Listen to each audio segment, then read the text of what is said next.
Laduni itu pengetahuan intuitif yang muncul secara tiba-tiba kalau kamu sudah berusaha. Tidak bisa kamu nongkrong aja ketemu pengetahuan. Selama ini kan kamu mendefinisikan laduni itu kan gitu kan. Tenang aja, kalau Allah berkehendak tiba-tiba aku pinter terus dapat A semua. Tidak bisa. Jadi laduniah itu penyerta. Jadi kalau kamu sudah belajar keras, ini dipikir kok tidak ketemu-ketemu ya, terus aduh, nyerah aku, mungkin ini nggak paham. Tiba-tiba ting ada, oh iya mungkin ini. Itulah irfan. Itulah. Ada intervensi dari Tuhan. Akan berlaku begitu, tapi tidak akan jalan bagi orang yang santai-santai. Jadi kalau kamu orang yang belajar itu bisa jadi pinter, bisa juga enggak. Tapi orang yang tidak belajar pasti tidak pinter. Rumusnya seperti itu. Gitu loh. Kalau kamu cari pacar, bisa dapat, bisa enggak. Tapi kalau kamu enggak cari, ya tidak akan dapat.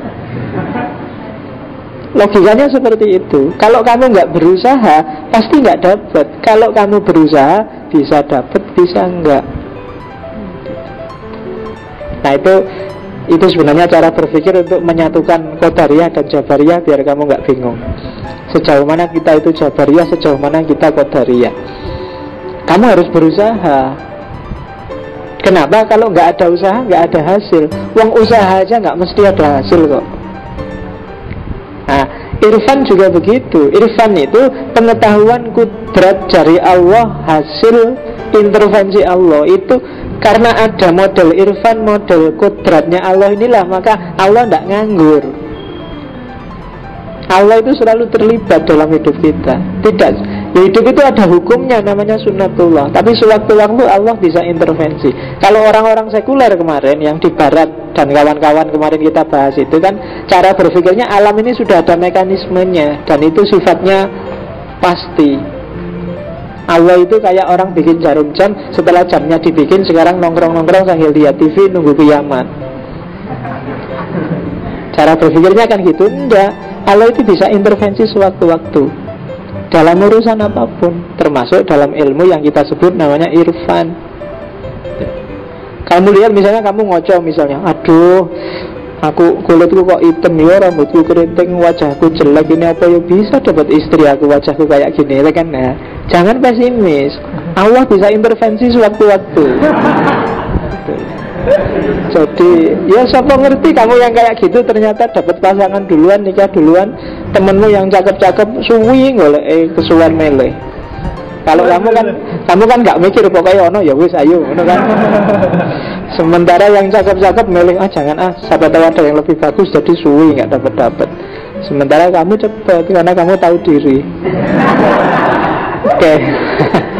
Itu intervensinya Allah. Gitu loh. Kamu loncat dari lantai 30 secara sunatullah pasti mati.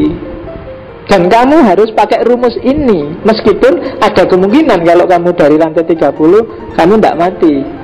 Misalnya pas kamu jatuh tiba-tiba ada truk yang bawa kasur lewat, terus pas kan itu intervensinya Allah. Gitu loh. Itu namanya kudratullah.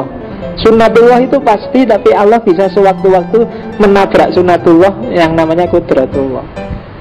Jadi kalau kamu bodoh, belajar aja, jangan khawatir. Siapa tahu tiba-tiba Allah intervensi dan nanti kamu lulus kumlot. Sementara yang pinter lulusnya tidak kumlot, hanya dia sombong, merasa besar, merasa pinter, terus males. Kan gitu rumusnya. Jadi itu rumusnya orang hidup. Jadi tidak ada ilmu laduni dengan nganggur, itu tidak ada. Dengan kamu santai-santai terus tenang aja. Nanti wiritan aja, nanti kalau Allah ngasih ilmu tiba-tiba kita sakpindah. Harus ada usaha. Makanya orang berdoa itu kan selalu rumusnya bukan jarang yang dikasih, tapi dimudahkan. Mudahkanlah untuk cari ilmu, mudahkanlah untuk cari rezeki. Jadi bukan kok diem terus rezekinya datang, tapi dicari tapi mudah. Itulah intervensi ladunia. Dan logikanya irfan menurut Al-Farabi seperti itu. Jadi tidak kok terus kita diem aja tiba-tiba jadi irfan. Oke, jadi solusinya itu.